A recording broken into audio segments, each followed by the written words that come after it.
Good morning, everybody. Can you hear me in the back? All right.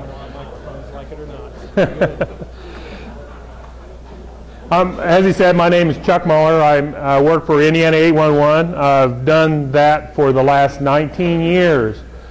Previous to that, for about 16 or 17 years before that, and I am getting old, I worked for an Indianapolis area sewer and municipal sewer and water contractor as a foreman operator. So in all those years, I hit a few underground utility lines. As a matter of fact, the Indiana 811 Board of Directors 19 years ago decided that it would be in their best interest to get me off the backhoe and put me behind the podium. So how many people in here have ever cut an underground utility line? I have. Yeah, see, there's a few of you. So I got the right group here. I'm going to talk to you a little bit today based on my past experience and the last 19 years of working in damage prevention for the state of Indiana. Let's see. What the whole Call Before You Dig service is a partnership between the people that are going to dig and the people who own the underground facilities that are already in the ground where they intend to dig. You know, way back when, before Holy Moly even existed, if you were going to dig, you had to call the phone company, the electric company, the gas company, the water company, the cable TV company. It just went on and on and on. And as an excavator, you really didn't know who those people were. Of course, there was a stipulation in the law that said that they had to register their facilities with the county recorder. How many of you ever went to the county recorder to ask for them for that list? Nobody did. And that system just didn't work. So, but now it's everybody that owns underground facilities has to be a member. And it's not just utility companies anymore. So I've changed it because I used to specifically talk about utility companies, but we have school corporations, we have businesses, we have a multitude of different type of people that own underground facilities that are in the public right-of-way. So we're going to now, instead of calling them utilities, we're going to call them UFOs, underground facility owners. So there's a bunch of UFOs out there. So we're going to refer to them as UFOs throughout the presentation. But with the way it's set up now is with one call you can notify any of our affected members with just simply dialing the national 3-digit number, which is 811. So if you guys ever do work in Illinois, for example, or Michigan or Ohio or Kentucky, you know, when you're in that state, you can just simply dial the 811 number to reach that state's Call Before You Dig. It works pretty similar to the 911 system. So if we're in Marion County and we dial 911, we're going to go to the 911 dispatch for Marion County. So if you're in Indiana and you dial 811, you're going to come to us. If you're in Illinois and you dial 811, you're going to go to Julie, which that's their Call Before You Dig service. It's called Julie. It's Joint Utility Location Information for Excavators. That's a mouthful. We'll just go with Indiana 811 or our mascot, Holy Moly. It's free. It doesn't cost you anything. Well, I say it's free, but the old saying that nothing in life is free is actually true. When we send a notification to one of our members, then we bill them 90 cents for that notification. Then our members pay either a contract locator or they have their own people go out there to locate the underground facilities. And so the entire cost of this operation is borne by the people who own the underground facilities. Where do the utility companies get their money from? They get them from you guys. So the old saying, you just follow the money, and nothing in life is free, but it's something that you're paying for anyway whenever you pay your water bill, your electric bill, your phone bill, your cable TV bill. A small portion of that is going to fund the Call Before You Dig service. We ask that you call us at least 2 full working days in advance. On a busy day, starting about whenever the weather breaks, and in Indiana that could be anywhere from March 1st to June. Hopefully it's a lot sooner than that. I'm really sick of this winter, I can tell you that much. But you know, it's really good news for you guys, because driving over here I saw whole lot of pavement that was just completely destroyed. So it's probably going to be a bumper year for asphalt companies or paving companies this year. But anyway, we'll take over 5,000 locate requests every day, Monday through Friday, the working days. We'll take over 5,000 locate requests all the way from whenever the weather breaks up until October or November. That's a lot of digging that's going on within the state of Indiana. And what it does, by giving us that 2 working day notice, it allows us to, our members, to schedule their people. So, for example, we'll just pick on USIC since they're the largest contract locator. If there's a great big project going on in northern Indiana and southern Indiana is a little slow, then they can move some of their locating people up north. And that's why that 2 working day window really comes in handy for them to schedule their people to meet the demand wherever that demand may be within the state. So that's the reason we need the 2 full working days. And then we ask that you have the proper information available when you make the phone call, and I'll kind of go over that briefly. Everybody in here knows that they're supposed to call before they dig. And then, of course, the members will mark where their underground facilities are with all the different colored flags or paint marks. Each different color represents a different type of buried facility that's been located. Red is for electric, yellow is gas or oil, orange is telephone, cable, TV, blue is water, and green sewer. I usually carry a box of color code cards with me, and I drove off yesterday and I forgot them. So if anybody would like to have some of the color code cards that you can pass out to the employees, I'd be happy to mail you some. You can just send me an email afterwards, and I'll mail you a stack full of the color code cards. I'm going to talk a little bit about the law changes. This has been a really hot topic ever since the law changed in 2009. The first thing, it really affected 3 different groups. In 2009, when the laws changed, it affected the people that dig, the excavators, that's you guys. It affected the gas and the pipeline operators, that's the interstate pipeline operators and the local gas distribution companies like NIPSCO, Vectren, Citizens Energy Group, and so forth. So it affects them. And in also affected non-member underground facility owners, those UFOs that we were going to talk about. First, and probably the most significant change to the law in 2009 was the removal of the hand dig exemption for everybody except for a homeowner. Before July of 2009, if you were using a shovel, you did not have to call us under the law. But that changed. The only exemption that remains for homeowners is if they're digging with hand tools less than 12 inches deep on their own property, they don't have to call us. However, if they're digging on their own property with hand tools less than 12 inches deep and they hit an underground line, they still have to pay for the repair of that line. So we tell them to always call before you dig. You guys know, as professionals, you know that you need to do that. But there's a lot of homeowners out there that think, oh, this is my property, I can do whatever I want to on it. But no, they still have to call to have the underground facility lines located. So that was probably the biggest thing. They did add an exemption for probing for gas leaks, even if you use one of those tile probes. How many of you guys have one of those little probes in your truck? Yeah, a few of you. If you stick one of those in the ground, you have to have locate marks so you know where to look for in the first place. I usually have a pointer that is a probe that is shoved through a 2-inch gas line. So it can happen. If you have a probe, you want to use the ones that have a little ball on the end. I know they're a lot harder to push in the ground, but those are the ones that aren't going to damage the underground facilities. Unless, of course, you take a backhoe and you push the probe in the ground with a backhoe, because that I've seen that happen before as well. So you want to avoid doing that as well.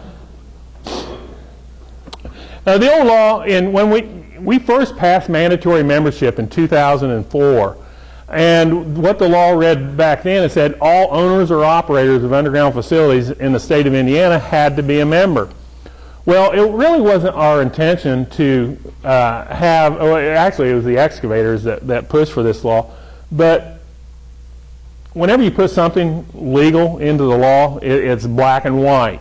And what this covered was every homeowner that had their own well and septic tank, and it was not our intention to have every homeowner in the state of Indiana with a well and septic tank become a member. So they changed that to only include those people that have underground facilities that are on property that they do not own or control. Any facilities that are on a public right-of-way or an easement, they have to be a member. If it's completely on their own private property, they don't have to be a member.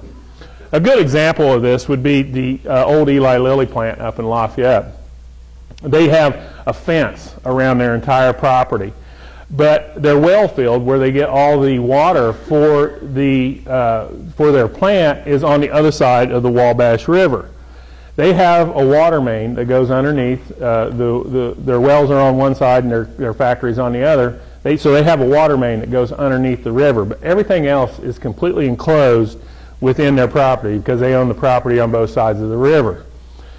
And they had to become a member because they don't own the Wabash River. That's a navigable waterway, and they don't have any rights or anything like that for it.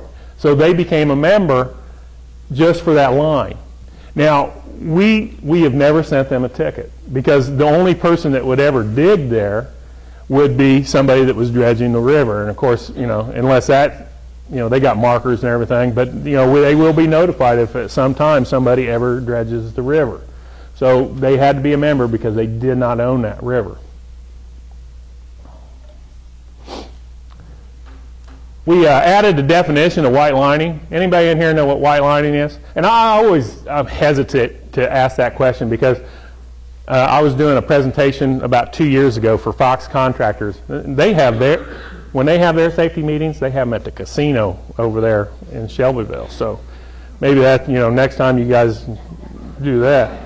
So anyway, nobody could answer me what white lining was. And then finally, some guy that he was sitting clear in the back, because you know that the smartest people always sit in the back. You guys know that, don't you? Yeah. So this guy raised his hand, and I said, so I called on him, and I said, yes, sir, what is white lining? And he says, isn't that what Charlie Sheen got in trouble for? Well, it is, and I surely wasn't expecting that answer from him, and I was stumped because I just started laughing right at the podium, which you're not supposed to do. But white lining is the action of pre-marking where you're going to be digging so that the underground facility owner can go out there and more efficiently mark where their facilities are at. Now, I know with the type of work that you guys do that a lot of times that really isn't practical for you to do it. But if you're a homeowner and you're going to plant a tree in your backyard and you don't want to have your entire yard covered with that legalized graffiti, that is the locate markings with all the colors of the rainbow, you could go out there and you could paint a circle in your yard and say, when you call the locate request in, say, I want everything located 50 foot, 100 foot around that marking in the front yard. That's where I'm going to plant the tree. So what the underground facilities, our members, will do is they'll go out, and if there's nothing within 50 feet of where you're going to plant that tree, then they'll just write OK on the ground with the different colored flags or paint marks. And that kind of brings up an interesting story as well. When the homeowners, when they start doing their spring work, we have a site on our website. It's called Ask the Expert. It's on the very front page. It's the lower left-hand corner. And about once a week during the summer, I will get Ask the Expert question because I have to answer all of those. And they'll say, what does the little orange stick man mean? So I get on there and I'll type back. I say, stand in front of the stick man, walk around to the left 90 degrees and look and make sure it doesn't say OK, because you got the O and the K and they think it looks like a little stick man. So sometimes it's a lot of fun to answer these questions. I had another one time. I'll tell you about that one later. The reason that they added the definition of white lining is because you now have to do that if you cannot meet these requirements. If you cannot give us a street address, a legal description of the location, or a highway location using mile markers or cross streets, the law says that you have to white line. And most of your guys' jobs are on a highway somewhere, so you can say, you know, you can break that down and give us the crossroads, and you can do this without, you know, give the description without the white lining effort. So it's really it's a good tool, and it's more not so much for the people that are working on the highways, but for the people that are doing small independent jobs. You know, it really takes these locators a long time to, you know, locate the entire property, because you know, people tend to want to do that, locate the entire property. So you know, these locators are there out there, they're spraying the azalea bushes, they're painting the dog. You know, we get complaints once a year that somebody complains that somebody painted their dog, and we have to track that down as well. So, you know, but by using that white lining, you can, you know, narrow that down. Now, this is going to be changed, and this is one of the changes that I recommended. I've been doing these presentations for years. In 2009, the legislature saw fit to limit the amount of footage on a single locate request.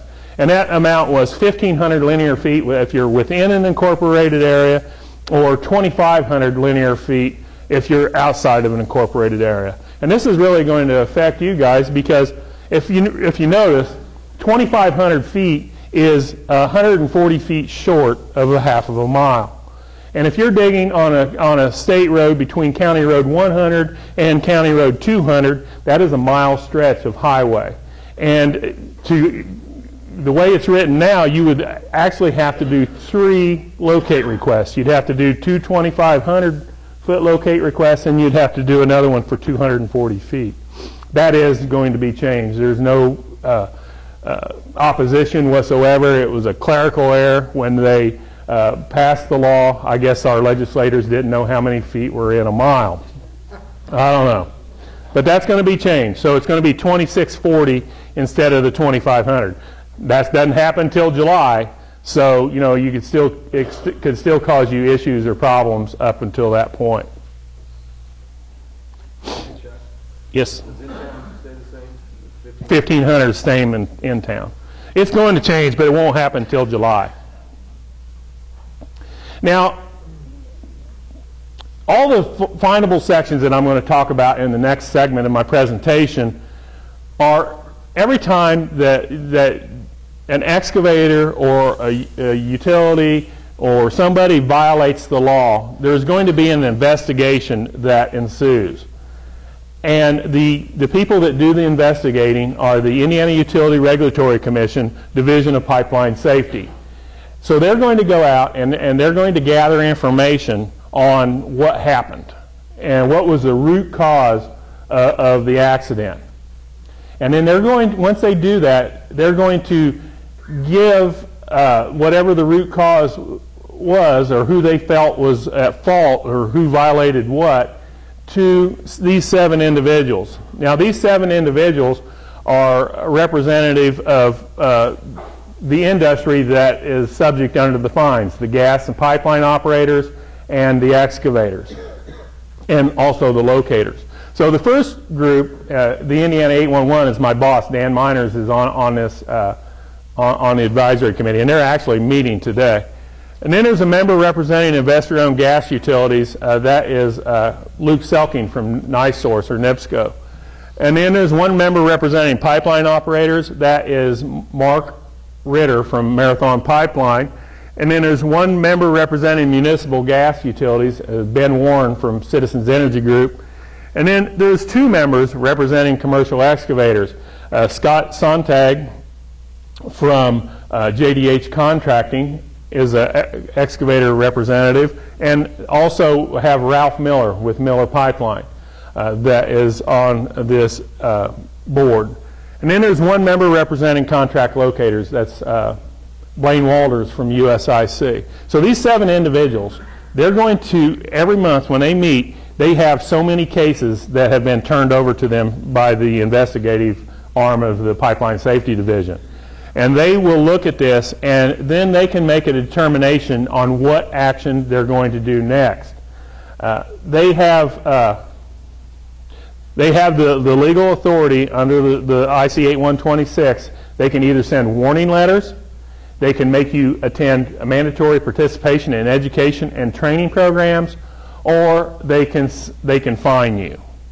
And they have put together a penalty matrix that they use that generally says that if it's your first offense in this 2-year window, rotating window that they have, then they're going to send you a warning letter. You'll get a warning letter from the IURC that will come as a certified letter, you know, you've been warned. If you hit a second gas line or pipeline within that 2-year window, then they make you attend mandatory training. Have you guys hit this one yet? Okay. The second time that you hit a gas line, then the state has hired a trainer, not me. I could probably do just as good a job, and they charge you $750 for this training. You have to send 3 people. Probably in a company this size would be or you could just send the 3 people from the crew that hit the underground facility, the foreman, the operator, or whoever. You could send anybody you want. If you hit a third one within that 2-year period, then they're going to, there's an automatic $1,500 fine, and you have to send 3 more people, probably people in the management. But there again, you can send whoever you want to, and that costs you another $750. That's for the third gas line that you hit. Now, if you hit the 4th gas line, that is a $3,000 fine. So, and then the 5th, 6th, 7th, 8th, 9th, 10th, all the way up to the 14th gas line that you hit within the 2-year window is $3,000 a piece. When you hit number 15, and this has happened, then they are going to start adding $1,000 every time that you hit another gas line up to the maximum of $10,000. So the 15th one is going to cost you $4,000. The 16th one is going to cost you $5,000, all the way up to the statutory maximum of $10,000.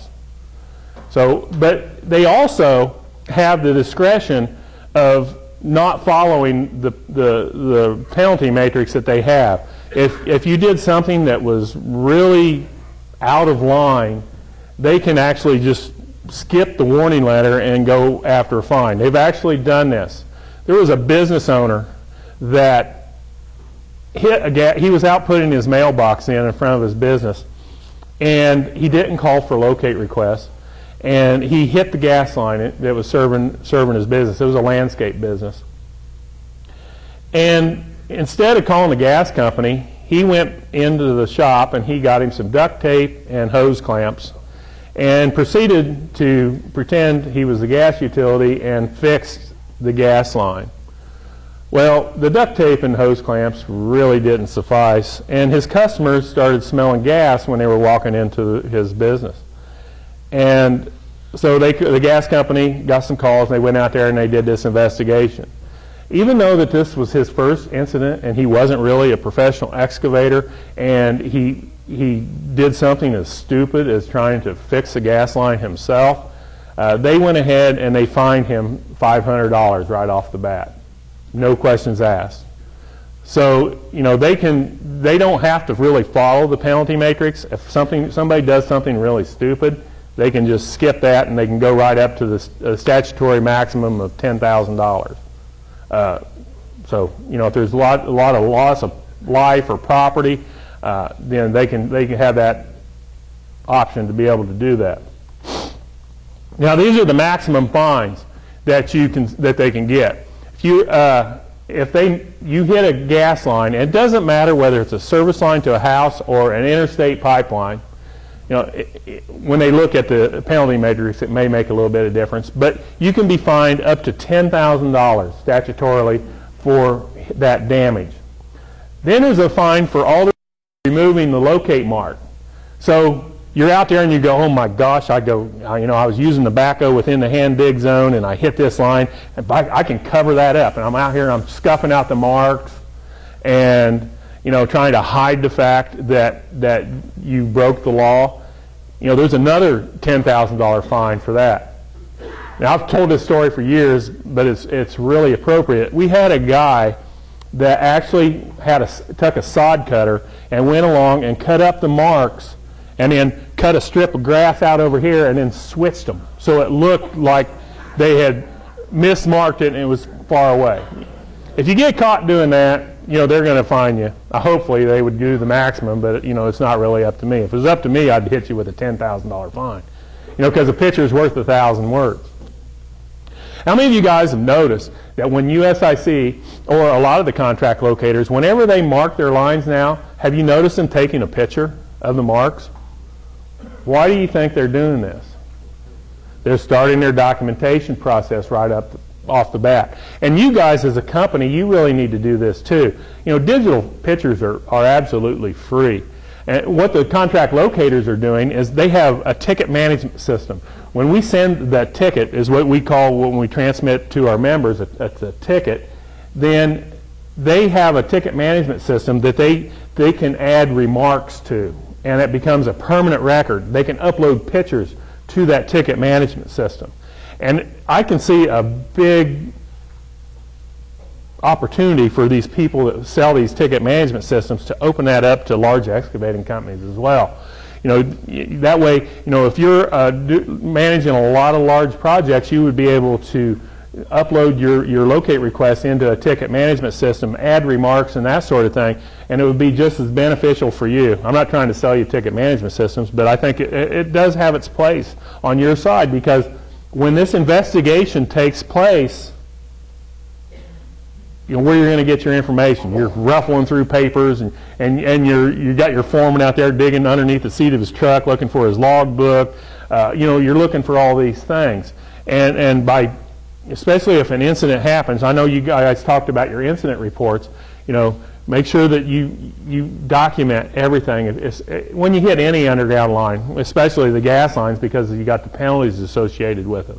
But you should document everything. I see that you guys have the little hit kits out here, and we'll probably talk about those a little bit later. It's a great tool. You can take pictures. But, you should take pictures of the locate marks when they do it. Or, just walk the job with a video camera or something beforehand, and, you can talk and look at it. But if you show a cut line in the ground, that could be in Fort Wayne, it could be in Evansville. Nobody really knows where that is. So, when you take your pictures, you got to get street signs or, other things within the picture for your documentation. And then if a gas utility fails to mark where their lines are, they can be fined $1,000. And you're saying, well, wait a minute. This really isn't that fair, because as an excavator, I can get fined $10,000 and they're only getting $1,000. Well, because the pipeline companies and the LDCs, the local gas distribution companies, are heavily regulated, there are other rules that they have. They have what they call a Distribution Integrity Management Program, which they call the DIMP program, that they register with the IURC that this is what our procedures are going to be. We're going to accurately mark our facilities, we're going to do this, we're going to do that. And if they fail to follow those procedures by mismarking their lines, their fines are actually up to $25,000 under the other laws that they're regulated by the IURC. So their fines are actually $26,000 per incident, whereas your guys' maximum is only $10,000 per incident. Now, the fines, all the money that is gathered by the fines is put into a fund that we get to use for public relations and radio ads and that sort of thing. And to date, they've only started fining since it was like October of last year, and they've got like $200,000 in this fund so far. About half of it has been funded by utilities, and the other half has been funded by excavators. So, it's a really kind of a windfall for me, because I'm in charge of all the public relations stuff, and it gives us a lot of opportunity. But I don't want that money. I really don't. I want everybody to go home safe and just be safe on the job. And we'll talk a little bit more about that. Then also, there's fines for false emergencies. Now, I can't think, for the life of me, I can't think of where a paving job would be considered an emergency, but I could be mistaken. You could have a road washed out or something like that. That probably could constitute an emergency. But repaving a street, I don't think so. Filling chuck holes, that may go for an emergency, but I don't know. But you know, there is a fine that you can be fined for that. And then also fine for non-members. Now in November, we had identified about 300 people that have underground facilities that are not yet a member of the Call Before You Dig. And those people received a certified letter from the IURC that they had until January the 1st of this year or face fines. About half of those people responded. There are still some people out there that do not belong to the Call Before You Dig. Some of them we know about. There's other ones that we don't know about. There's a lot of mobile home parks. There's a lot of other entities that, small water utilities, small towns that have their own sewage system or something that they haven't joined yet. We're trying to identify all those, but it's really kind of hard. I know the IURC was working with IDAM to try to determine who these people were. But businesses that have an underground line, whether it's a fiber optic line that runs across the street from one building to the other, those are more difficult because they're really not regulated by anybody, but we will find them. And how we're going to find them is excavators. So if you're out there digging and you hit somebody's facilities that is not a member of the Call Before You Dig, you could let us know about it and we will get them on board with the system. And what that means to you as an excavator, if you hit somebody's underground lines that is not a member of the Call Before You Dig, you don't have to pay them for the damage because they're the ones that are in violation of the law for not being a member. I know that when we still tell you that, call any non-members. When you're on the phone with us, we said, notify any non-members. We do that more of as a heads up that, that there are some people out there that aren't a member. But if you hit their facilities, they're the ones that are in violation of the law, not you, as long as you have made that call before you dug and did everything that the law required that you did. Kind of briefly, I'm going to go through this pretty quickly. This is the portion that I kind of tell you how our system works. But we're basically a call center and a mapping company. What we've done is our members provide us with the location of their facilities in a GIS format. They can either upload it from their GIS format or they can go online and draw where they want to be notified. And in some cases that could be the regulated service territory because they really don't know where their lines are at. Or in the case of a pipeline that has, pinpointed exactly where their lines are, they can upload their files and create a buffer based on what they felt comfortable with. Up anywhere from 200 feet to 3 miles if they wanted to have that. And that just becomes their notification area. And then when you as an excavator call us, the reason we ask you all those questions is so we can determine exactly where you're going to be digging, and then we'll draw a dig site polygon that represents where you guys are going to be doing the excavation at. And then using that, if that dig site polygon touches one of our members' service areas, then we send them this ticket that we were talking about, and we bill them 90 cents. So that's kind of how the system works. It's just a big mapping system. We don't locate any lines. We just determine who needs to be notified in any given area of the state. We're really good at the mapping. We map over 99%, 99.6%. That 0.4% that we're not able to identify, what we do is we default that ticket to township notification, and then we don't bill our members for those. We only bill our members for the ones that we can actually locate the dig sites on. We have web ticket entry program. Do you guys use the web ticket entry program? Or do you call them in? Just call them? The web ticket entry program is really a good way to help manage your tickets.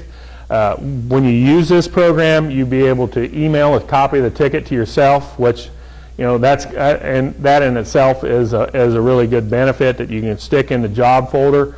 And you can also, if you have a ticket management system, you can import that in and manage those locate requests. So it's a really good program. You just have to go through a short training program that we have. It's an online deal. It's like a WebEx. And the web trainers will train you on how to do that. About midsummer, we are going to come out with an app for your phone. It'll be an Android or Apple app that you'll be able to do locate requests via the app as well. I haven't really seen it. I don't know what the capabilities are going to be with it, but it's going to be a valuable tool. Just to be another method that you'll be able to do locate requests with. I'm thinking you may be able to email yourself a copy of the ticket, but I don't know that 100% because I haven't really seen or been involved with the development of the program. We're also going to have a homeowner app that free up the phone lines. You know, we're currently taking about 40% of our tickets are done over the web ticket entry program. Want to see that get up to 70, 80, 90% of all the incoming locate requests. So when you guys call us, we'll be right there to pick up the phone.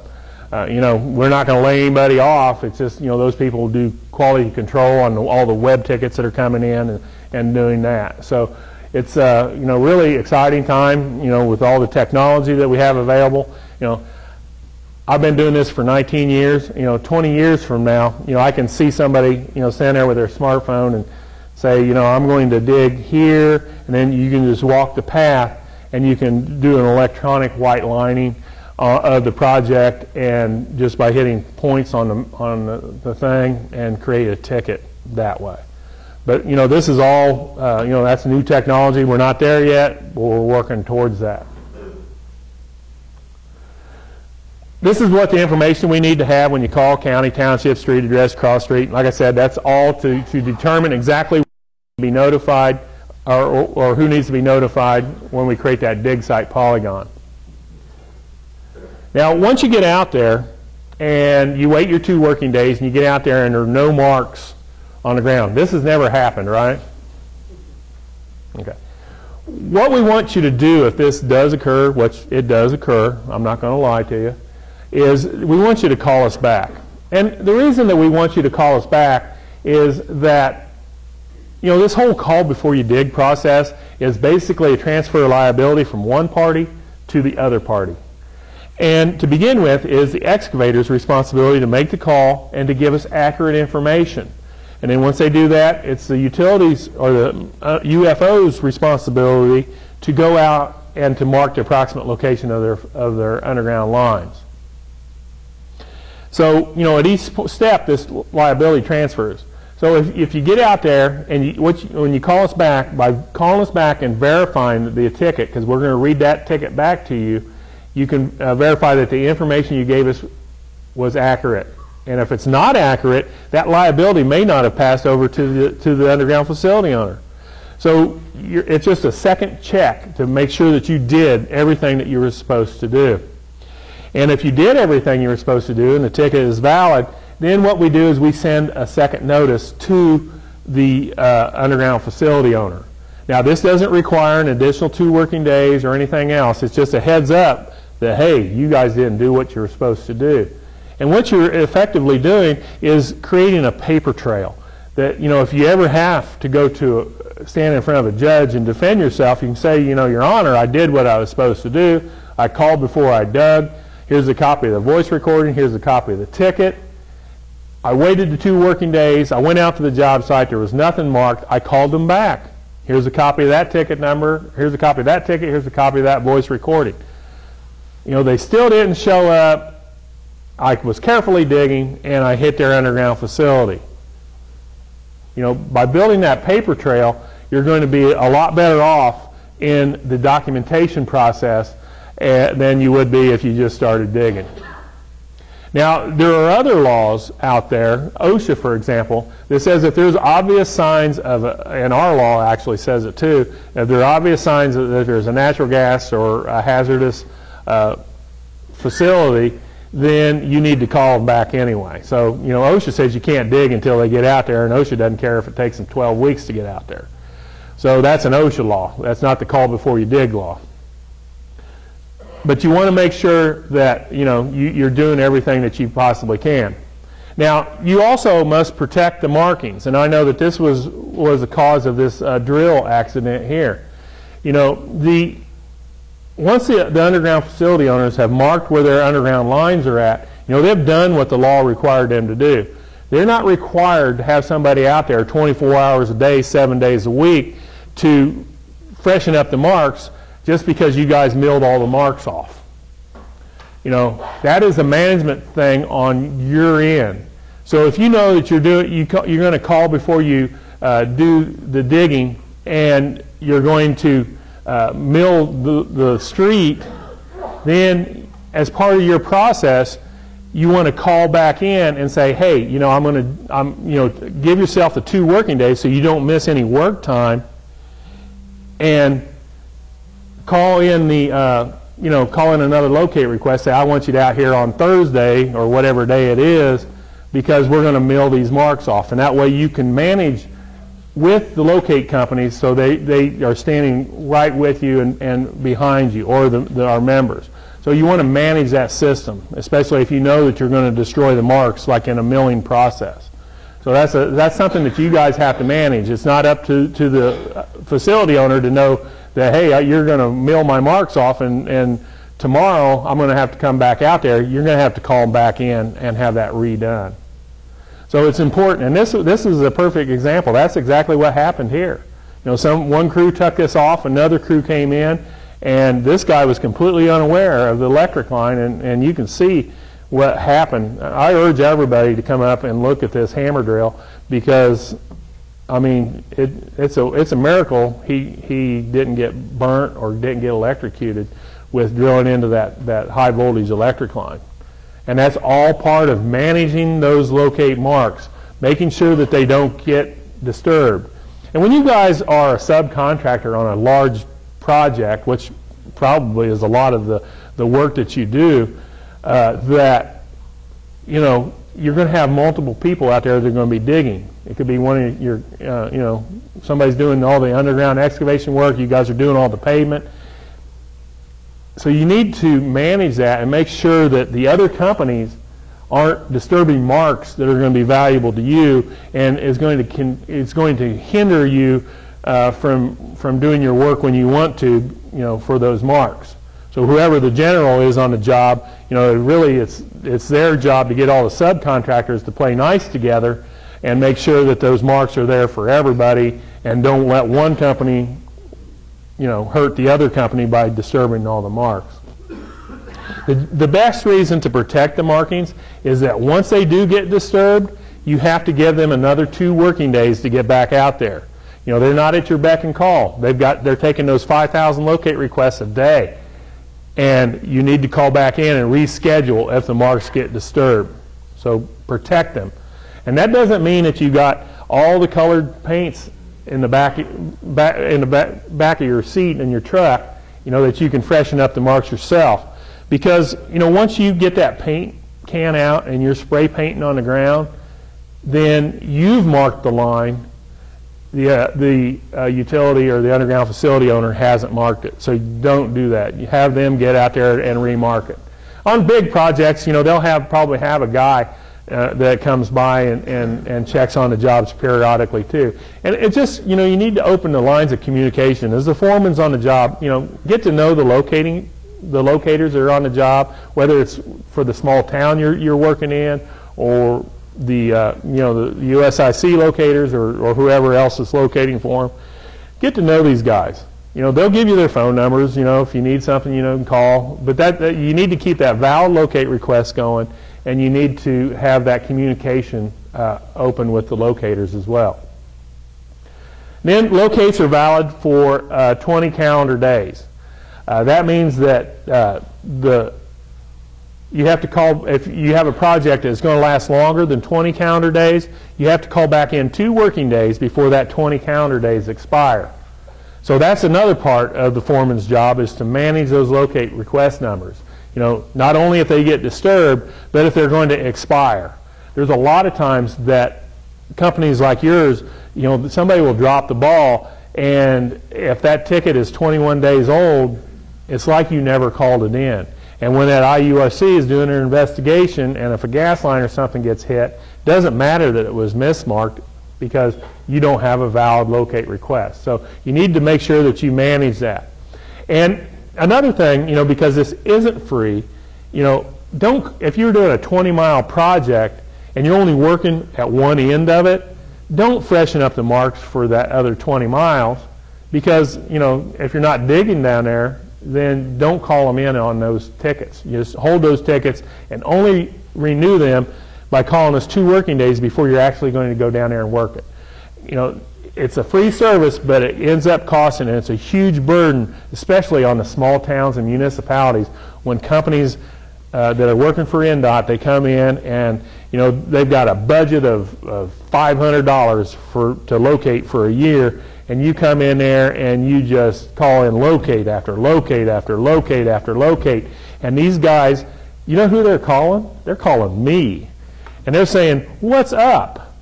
It's giving your company a bad name because these small municipalities with these small budgets, they don't have the resources like the big AT&Ts or the Vectrans or the NIPSCOs. They really don't. And that little bit of money that you're calling in, when you're calling in locate requests and not doing work in their area, severely affects them. And they end up calling me, and then I'll end up calling you. And, giving you this speech that I'm giving you right now, because it really is hard on them. And they just don't have the money to do that. This is a 10-inch propane line. This happened in Missouri.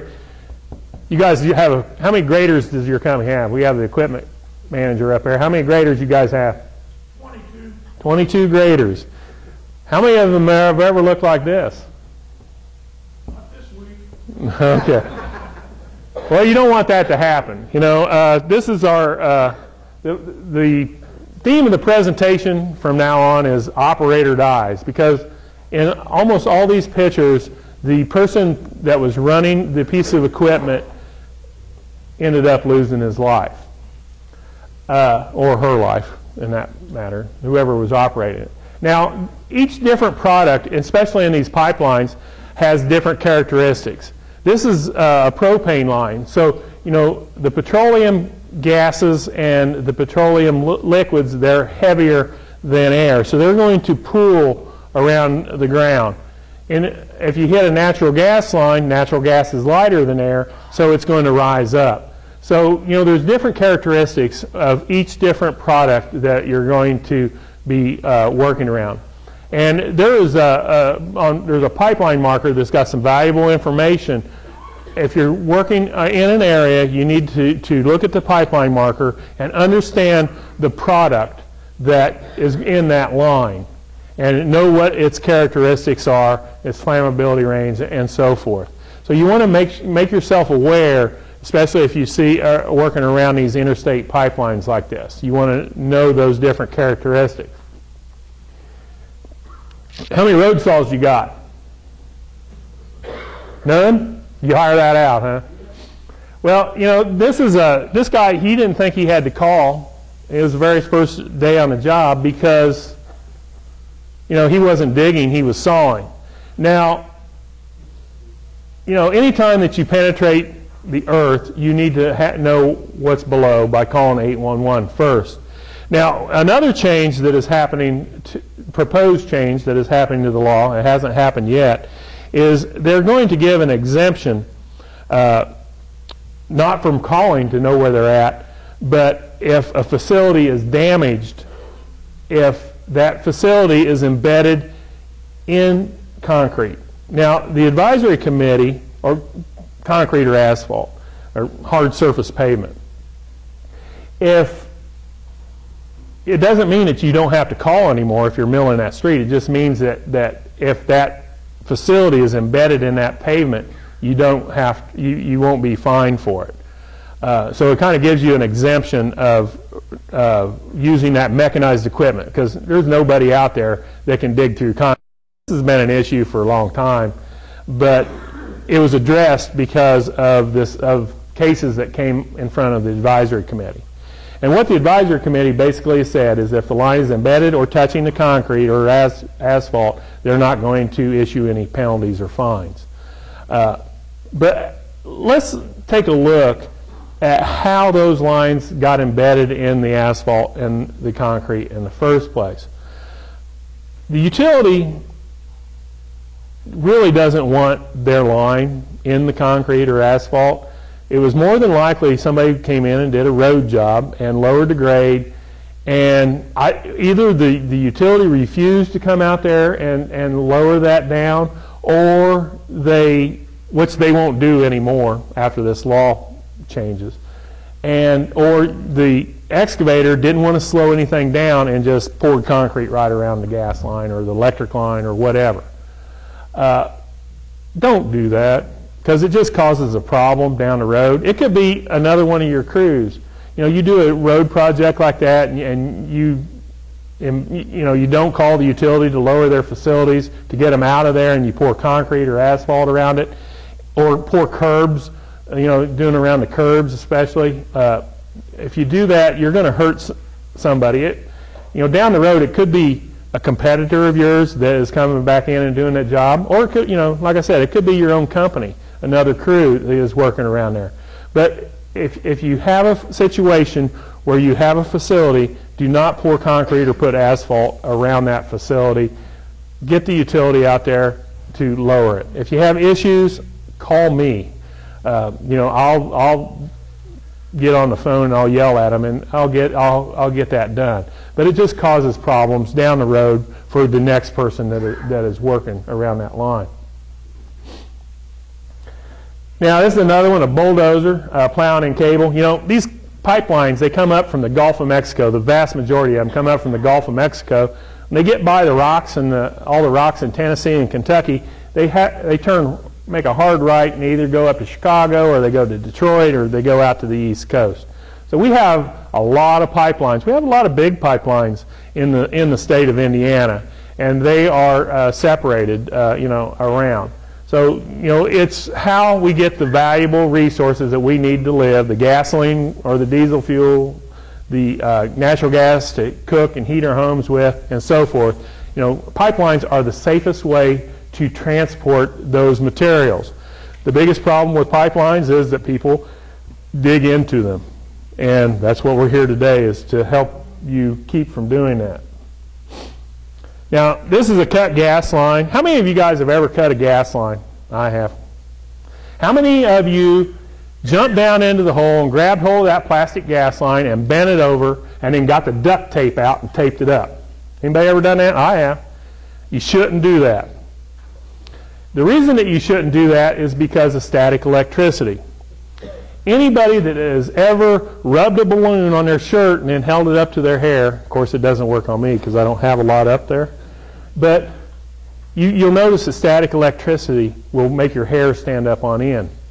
Well, that natural gas that is running through that gas line is causing friction on that plastic line. It's just like they were rubbing the balloon on your shirt. But because it's in 100% gaseous atmosphere, it is perfectly safe. The flammability range of natural gas is between 4 and 15%. What that means is if there's less than 4% gas in the air, it will not ignite. Or if there is more than 15% gas in the air, it will not ignite. So if there's less than 4 or more than 15, it will not burn. The problem being is when you have that cut gas line, you do not know where that 4 to 15% range is at. You have 100% gas coming out of the pipe. How high above that is that 4 to 15%? Is it this far? Is it that far? Is it 20 feet up in the air? How far is it away where that 4 to 15%? Well, if you're standing there with a natural gas meter, you could actually find that 4 to 15%. But any little gust of wind or anything that happens will change where that 4 to 15% is. And if you reach down there and it's between that 4 to 15% range, it's going to ignite, or it could ignite. It's not necessarily will. And then you're going to have an explosion. You don't want to have that. You know, but by having natural gas is safe because it has that limited flammability range. It allows us to burn and use it in our house. Now, what's the first thing you're going to do when you hit a gas line? Anybody? Run. That's a good answer. Which direction? Upwind. You want to run upwind. Natural gas is lighter than air. Now, once you get safely upwind of the cut gas line, what is your next course of action? 911. You want to call 911. You guys are smart. You know, I usually get the, well, you've got to turn the equipment off. But, you know, if you can turn the equipment off, that's okay. But a diesel engine that is sucking natural gas through the breather will continue to run even though you shut the fuel off. So it's not imperative that you shut the equipment off. If you know, pull the fuel shut off on your way out to do it. You get upwind, you call 911. And then what do you want to do? You want to, well, we're in that list, but you really want to call the gas utility, whoever's line that you have cut. You want to call them. And then finally, the third thing you want to do is you want to evacuate anybody that is in danger of the escaping natural gas. You know, what the hell does that mean? Well, you know, if you cut a service line to a house and the next house is a half mile up the road, you probably just need to get the people out of the house whose service line that you cut. If you cut a 6-inch gas line, anybody ever cut one that big? Oh yeah. Sounds like a jet engine. If you cut one that big and it's in the middle of an apartment complex, you better be getting everybody that is downwind of that cut gas line out. That doesn't mean you go up and start ringing doorbells, because that doorbell is an ignition source. You know, yell, scream, whatever you need to do to get them out of there, because you're really responsible for that few minutes, and that few minutes could be life-saving until either 911 or the gas utility gets there. Now, if you don't know who the gas utility is, you can call us, but that process takes longer. And in some cases, that few minutes that you can save by knowing the gas utility's emergency number in your area is really important. I have a sheet that's got all the emergency numbers for all the pipelines and all the gas companies in the state. So if you send me an email, I'll get that sheet to you, and you can send that out to all your foremen. But it's important that you do this.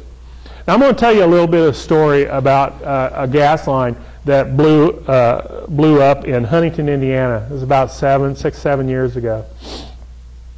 There was a Comcast employee that was installing some equipment on a home, and that equipment that he was installing required that it be grounded. So he goes out to the site and he takes his ground rod and he starts driving it into the ground. He did not have the locate request done because he said he was driving, he wasn't digging. Well, driving under the law is considered excavation. He drove the gas line, or drove the ground rod through the gas line. So his first course of action was to call the gas company and then go back and sit down and have a cup of coffee. Well, I don't know that for a fact, but that's all he did. The gas company employee arrived on the scene in just a few minutes and asked the guy, says, "Is there anybody in the house?" And he says, "Yeah, the homeowners are still inside." Well, by the time that he drove that ground rod into the gas line, and by the time the gas company guy got there, for some reason he pulled the ground rod out of the ground, which allowed more gas to escape from the line. So the gas company employee, his name is Alan Dalrymple, went up to the door to get the people out of the house, which the Comcast guy should have done in the first place, when the house blew up. It killed the gas company employee, and it killed the woman inside the house. The man was severely burned, and the Comcast employee was blown into the neighbor's yard. He did not do what he was supposed to do. Had he called 911, had he called he did call the gas company, but he didn't evacuate the people out of that house, and he had 2 people that were dead on the job.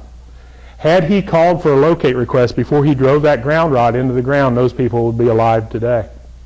Now, last Tuesday, I was up in Fort Wayne, and they had Alan's son, the Pipeline Hazardous Materials Safety Administration, the arm of the Department of Federal Government that handles pipelines, were filming a documentary on how tragedies like this affect their families. And we interviewed and filmed Brandon on how his life has changed because somebody didn't make that call, somebody didn't call 911, and somebody didn't get the people out of the house. And it was really kind of heart-wrenching to see somebody that was affected so closely by somebody that didn't do what they were supposed to do. So that's my sad story for the day. This is a gas line happened in New York. You can see a burned up tandem truck. How much is it? I'm going to pick on the guy. What's a tandem truck cost? $100.50 right now. $100.50. That cuts the profit margin right out of it. Well, you have insurance, but you know, if you have a lot of accidents like this, what happens to your insurance rates? They go up. When your insurance rates go up, then you're not as competitive. And you have to build your higher insurance rates into your cost of doing business. You know, some people say that safety is an expensive ordeal, but it's a necessary ordeal. And if your company is safe, you're going to be more competitive in the long run. So the money that you invest in safety is money that you're investing into the profitability of your company. And you're going to be able to be more profitable. This company that I was talking about that's already up to, I think they were up to like 14 hits. You know, what do you think their insurance rates are going to be? They're going to be a lot higher. This is a homeowner. This happened in Bloomington, Indiana. And you know, I hate these tool rental places because all you need is a driver's license and a credit card, and they will rent you anything. And so this homeowner, he goes and he says, you know, I'm going to put this sump pump line out to the curb, and you know, I don't need to hire a contractor to do that because you know I'm a well-educated college guy, and you know, if those dumb contractors can do it, I can do it too. He goes out and he starts trenching along, and he hits the gas line to his house. Well, obviously he wasn't a lawyer, or he probably would have spent an hour reading all those disclaimers on the back of a rental form. Has anybody ever read those? All that fine print on the back of a rental form? Basically says you're screwed. Sign here. And this ended up costing him about 10 grand for a little walk-behind trencher with a Kohler motor on it. But the real problem with this is that the neighbors are still talking about the time he almost blew the neighborhood up. And every time they pull into their driveway, the wife points out the scorched tree and calls him a dumbass.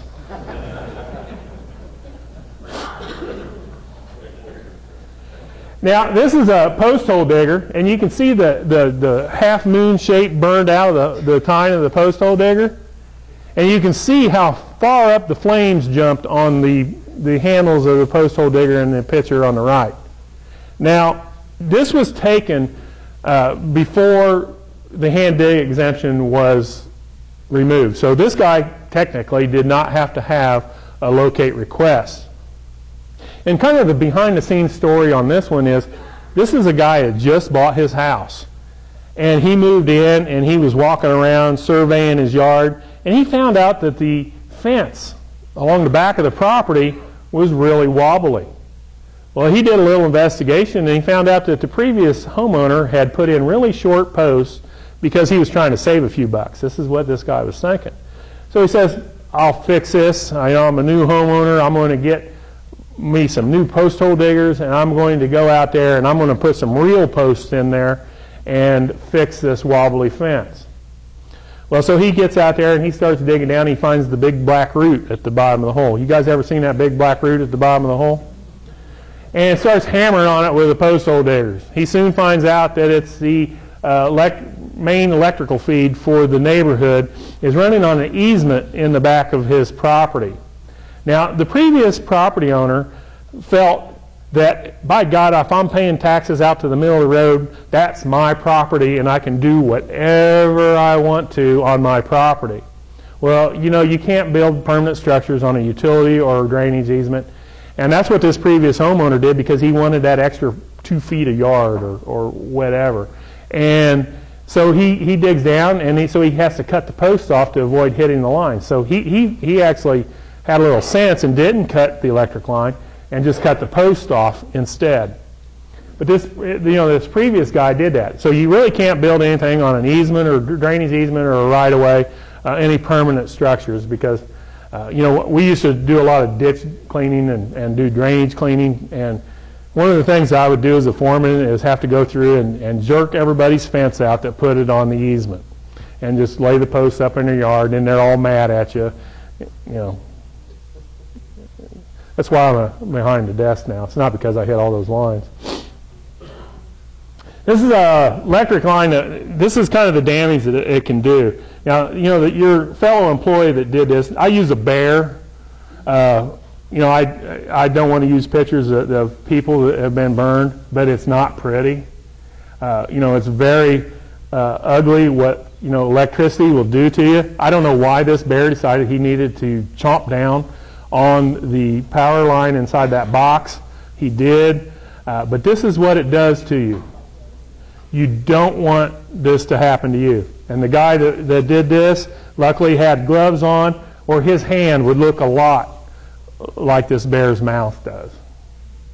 And electricity is something that you really, really don't want to mess with. It's every bit as dangerous and natural gas when it's in an uncontrollable state like this. Now, this is one of those good news, bad news situations. The good news is that there's not a lot of these lines left in service. The bad news is they left the old ones in the ground, and the other bad news is that they've been replaced with fiber optic lines. Now, who in here still has dial-up internet? Anybody? We got one guy. He's still got dial-up internet. That's this technology. That's the old 900 pair cable. That's 1,800 wires. And you take one wire to talk on, one to listen on. That's old technology. Broadband internet, on the other hand, is where we download movies, we surf the internet, we can find anything at a whim. That is the technology that is behind the fiber optic lines. Nobody wants to go back to the dial-up age. The sound of those modems, oh God, that was irritating, wasn't it? As we move forward with this, I used to get about half the people when I ask this question, and now I get one guy he's still got the dial-up. But it's what makes it work. With the technology that they have today, and I'm talking about the fully loaded MCI, AT&T backbone fibers, the ones that make the internet work. They have 100 glass fibers in them. Each fiber has the capability of having 150,000 simultaneous voice or data transmissions on just one of those little glass fibers. So to figure out how much it's going to cost, you take 300,000, because you have 150,000 people or computers on this end, 150,000 people or computers on this end, talking back and forth on just one of them little fibers. So you take that times, take 300,000 times whatever you think long distance is worth. We're paying about 2 cents a minute right now at the call center. So it's pretty cheap, but when you're talking about that many voice communications, and then you multiply that by 100, because there's 100 little glass fibers in there, you're talking about some serious money in a very short period of time. Now, those little glass tubes, they have little laser lights going through there, and I don't know how they get them to pass each other inside the little tube so you can have simultaneous voice or data transmissions on there, but they've got it figured out. They're a lot smarter than I am. And that technology is getting better and better and better. Now, these lines are not just in the ground. They're putting them in neighborhoods as well. There are areas of the state that have been replacing the copper wires for their phone services and the internet services in people's neighborhoods. So they're not only burying these lines, but they're also hanging them on the poles. So when you leave here today, if you look up on the pole, you'll see some teardrop-shaped loops with cable that's kind of looped up in between the telephone poles. Those are fiber optic lines. They put those loops on there to help support the weight of the lines, but it also gives them extra cable in case they have to take that cable and stretch it out and hook it back up.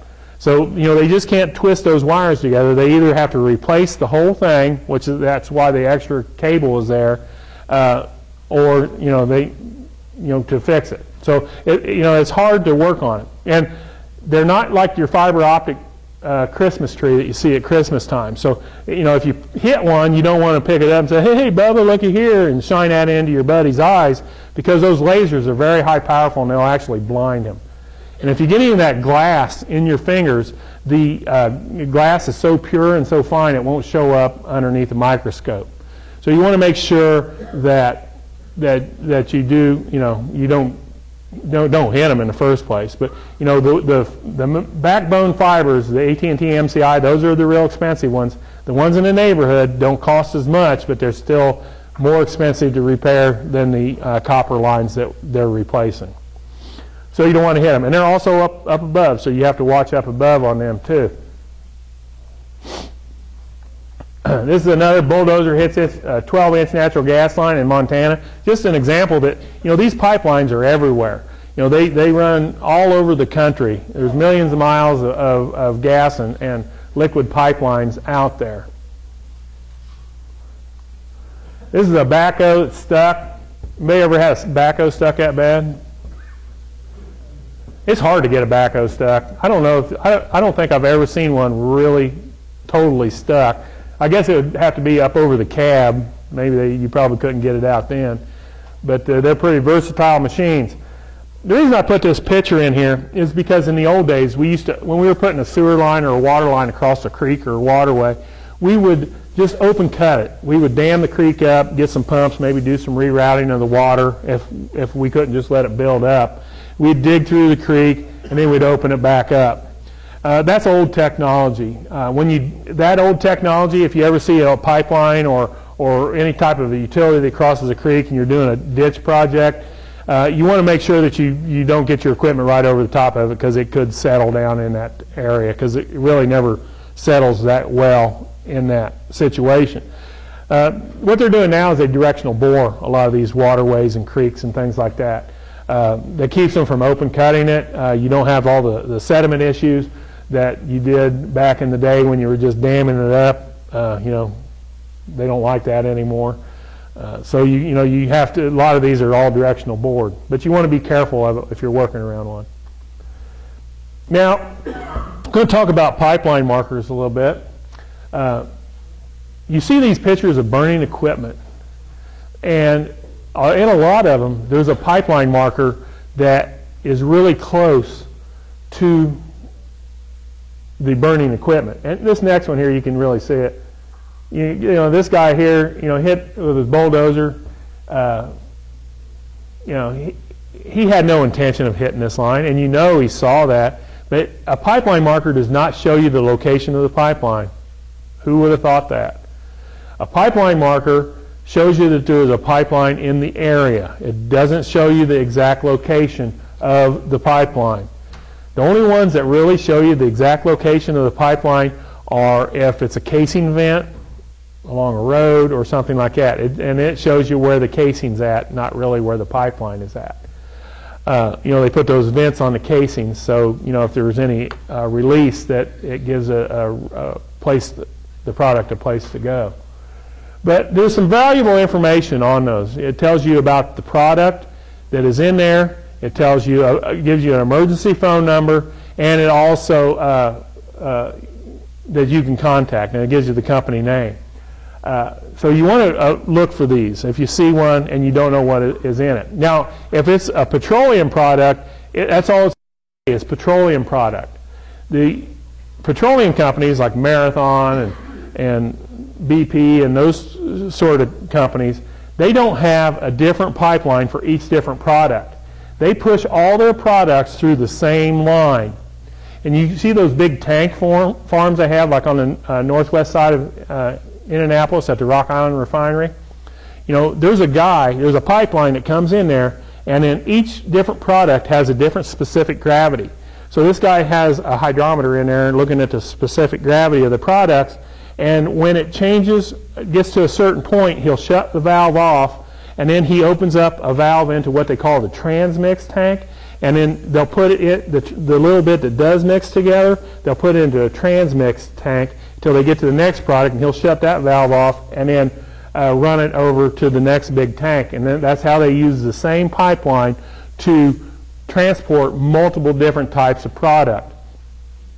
Now, when they do that, you know, that transmix, what a lot of people don't realize is they're legally allowed to put a little bit of that in the gasoline that we burn at the gas station, or we go to the gas station and get. So next time you fill your car up, you know, you're going to be getting a little gasoline. You're going to be getting you're going to get a lot of gasoline. But you could get a little jet fuel, a little kerosene, a little diesel fuel mixed in with that, because they're able to mix a certain percentage of that back in to the gasoline that we burn in our cars. So, and if they have too much, then what they do is they put it in a truck and take it back down to the refinery and re-refine it again. So there's no waste. They don't waste any of it. But you never know what product is going to be coming through there. So if you hit a petroleum pipeline, you may be having diesel fuel coming out, and you're down there with buckets trying to fill all your equipment up while it's leaking. Or don't do that either. But you have diesel fuel coming out, which has relatively safe. It's hard to get it burning. It doesn't really explode.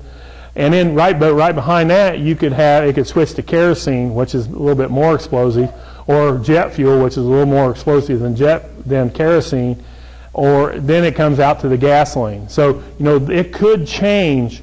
The different product that's coming out there could change at any time. So you want to be aware that there's multiple products in each one of those petroleum pipelines.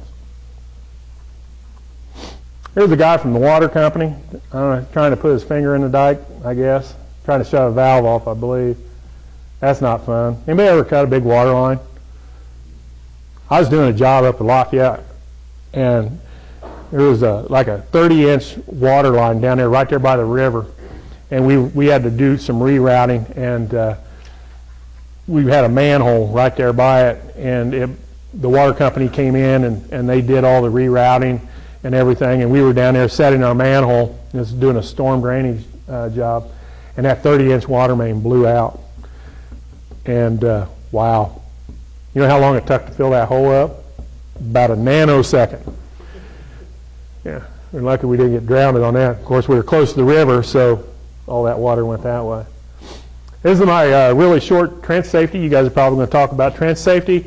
They did not have, anytime you have a trench over 5 foot deep, you need to have a trench box or shoring, or you need to slope the banks back to an appropriate level. They did have their hard hats on. I'll give them that. 36-inch high-pressure water main in Los Angeles, 100-foot geyser. All the call before you digs out to the west are called blue stake, because water is their most valuable resource out there.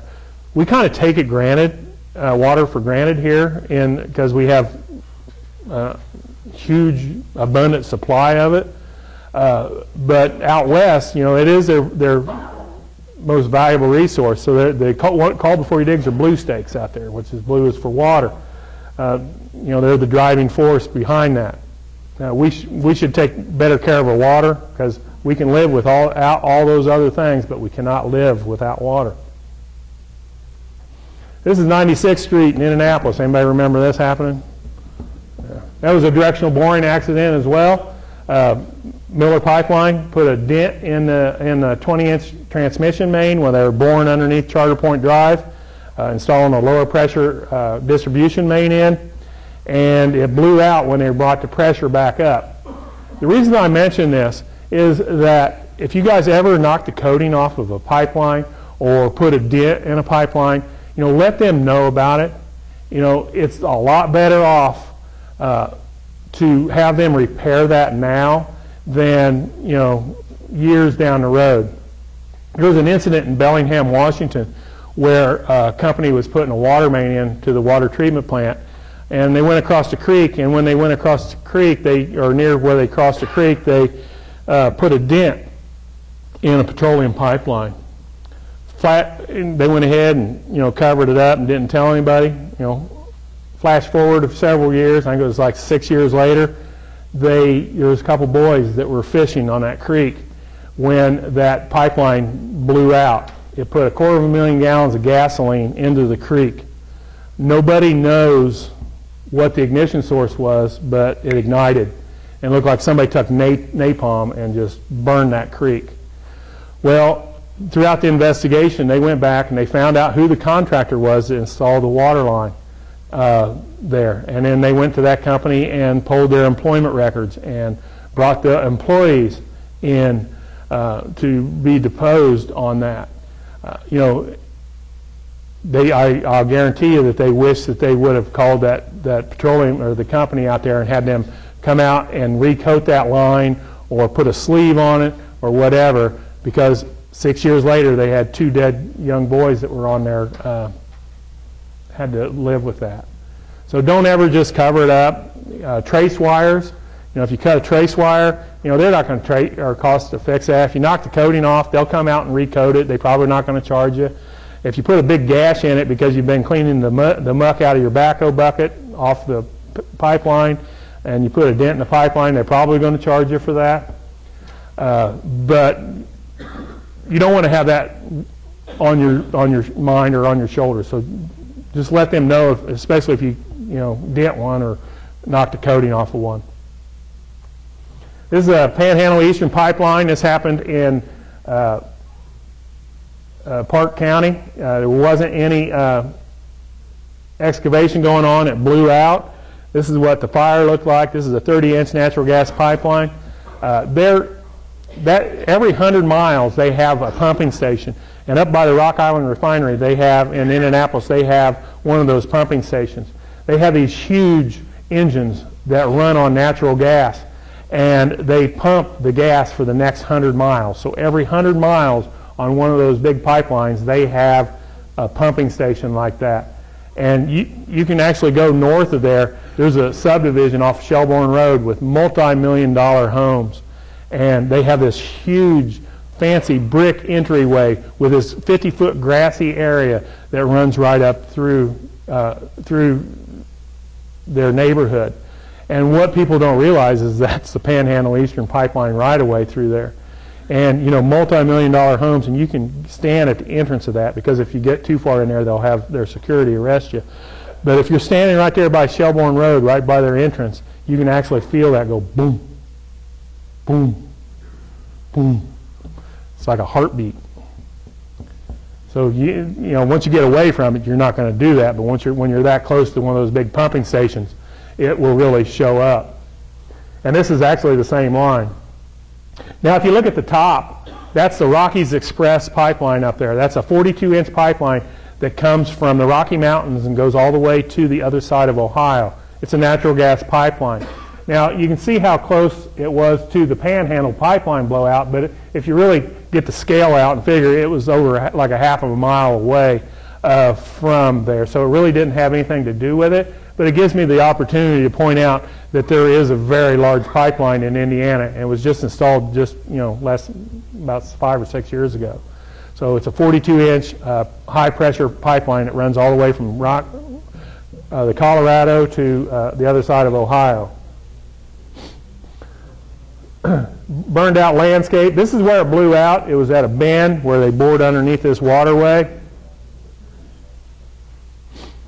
The electric company augers into a water line.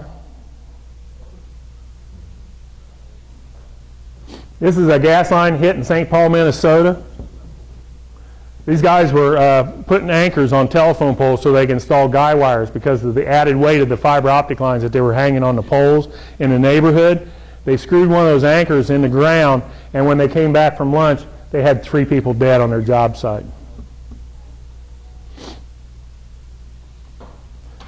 This is the probably the most violated section of the Indiana dig law is the hand dig zone. The hand dig zone is an area that is 2 feet plus half the diameter of this line. So if this is a 6-inch line, the hand dig zone is 2 feet 3 inches on either side of their mark. If it's a 12-inch line, it's 2 feet 6 inches. So the current law says that you cannot use any mechanized equipment anywhere in this zone. Now, with the pavement issue, what they're going to allow you to do is if there's hard surface man-made pavement right here, asphalt or concrete, they're going to let you remove that. If these changes go through, they're going to let you remove that with mechanized equipment. You still have to have the locates done, but they'll let you remove the hard pavement with mechanized equipment. And then that hand dig zone exists underneath here. Now there's another proposal in the law that will allow you, once you locate this facility, this located facility, that they will allow you to use mechanized equipment within the hand zone as long as you have a spotter other than the operator spotting where this line is. Now the problem with that being is if you dig down and you find a line here and you make the assumption that that is the line that was marked, and you come down and with your backhoe and you hit this one, this is the line that they marked. And this is what I really don't like about this, is they've the abandoned facilities. And the abandoned facilities are a problem, especially with cables, phone cables and so forth, because once a cable's been cut, you cannot locate it. The only way you can locate it is with a big backhoe. You know, pipes, you know, if they've been cut, you know, there's no way to locate them either. But you want to make sure that this is the facility that is located. Now, I think what is going to happen if this does go through and they let you use mechanized equipment within here with spotter is they are going to put down, like they'll mark a plastic line, PL for plastic, CI for iron, you know, that sort of thing. Or, you know, they'll mark down, you know, a 50 pair cable or fiber optic cable or something. There'll have to be some sort of a notification so you know what is abandoned in this line and what's not. Now, there are other stipulations in this as well. So, you know, right now, I mean, as an excavator, every day you're out there, if you're digging a 20-foot hole, you're violating this anyway.